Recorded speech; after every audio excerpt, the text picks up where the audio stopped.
Hi friends, welcome back to my channel. Interesting వీడియోల కోసం నా ఛానల్ను సబ్స్క్రైబ్ చేసుకోండి. రతన్ టాటా ఈ పేరు తెలియని భారతీయుడు ఉండడు. దిగ్గజ వ్యాపారవేత్త రతన్ టాటా బుధవారం రాత్రి కన్నుమూశారు. 86 ఏళ్ల వయసులో ముంబైలోని ఓ ఆసుపత్రిలో చికిత్స పొందుతూ తుదిశ్వాస విడిచారు.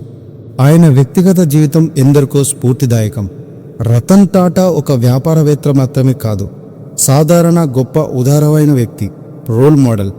1991 నుంచి 2012 వరకు టాటా గ్రూప్ చైర్మన్గా ఉన్నారు. ఈ సమయంలో ఆయన వ్యాపార రంగంలో అనేక రికార్డులను నెలకొల్పారు. దేశంలోని పురాతన వ్యాపార సంస్థల్లో ఒకటైన టాటా గ్రూప్ను ఉన్నత స్థాయి శిఖరాలకు తీసుకెళ్లాడు. టాటాను అంతర్జాతీయ బ్రాండ్గా మార్చాడు. 2000 సంవత్సరంలో భారత ప్రభుత్వం పద్మభూషణ్, 2008లో పద్మవిభూషణ్తో అవార్డుతో సత్కరించింది. నానో కార్ నుంచి జాగ్వార్ వరకు ఆయన తీసుకున్న నిర్ణయాలు ప్రజల దృక్పథాన్ని మార్చాయి. ఈ కథనంలో ఆయన జీవిత ప్రయాణం గురించి తెలుసుకుందాం. 1937 డిసెంబర్ 28న ముంబైలోని పార్సీ జొరాస్ట్రియన్ కుటుంబంలో రతన్ టాటా జన్మించారు. ఆ తర్వాత రతన్ టాటా నావల్ టాటా దత్తత తీసుకున్నారు. అయితే రతన్ టాటాకు 10 ఏళ్లు ఉండగా, అంటే 1948లో ఆయన తల్లిదండ్రులు విడాకులు తీసుకున్నారు. ఆ తర్వాత టాటా అమ్మమ్మ అయిన నవాజ్బాయి టాటా ఆయన్ను దత్తతకు తీసుకొని పెంచి పెద్ద చేశారు. తల్లిదండ్రుల విడాకుల ప్రభావం రతన్ టాటాపై పడకుండా విలువలతో పెంచారు. రతన్ టాటా అమెరికాలో తన గ్రాడ్యుయేట్ పూర్తి చేశాడు. నాన్నకు ఇష్టం లేకున్నా కూడా ఆర్కిటెక్చర్లో గ్రాడ్యుయేట్ను పూర్తి చేశారు. దీంతో లాస్ ఏంజల్స్లో రతన్ టాటాకు జాబ్ దొరికింది.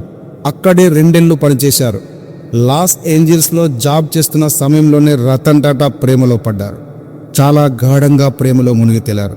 పార్కులు, సినిమాలు, షికార్లు, ఇలా ప్రేమలోకంలో కొంతకాలం విహరించారు. ఇద్దరూ పెళ్లి చేసుకుందామని కూడా అనుకున్నారు. అప్పుడే ప్రతి సినిమాలో వచ్చే ట్విస్ట్ల రతన్ టాటా లవ్ స్టోరీలో కూడా కీలకమలకు వచ్చింది.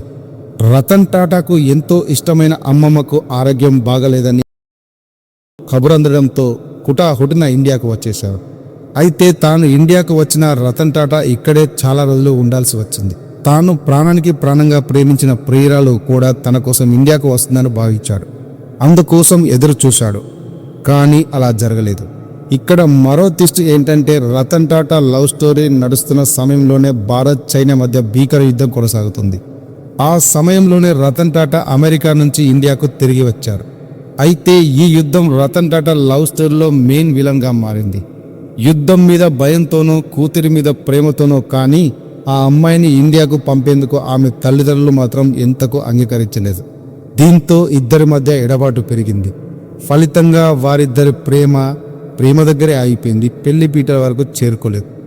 రతన్ టాటా ప్రేమించిన అమ్మాయి పెళ్లి చేసుకుందో లేదో తెలియదు, కానీ ప్రియురాలి జ్ఞాపకాలతో రతన్ టాటా మాత్రం చివరి వరకు పెళ్లి చేసుకోకుండానే మిగిలిపోయాడు.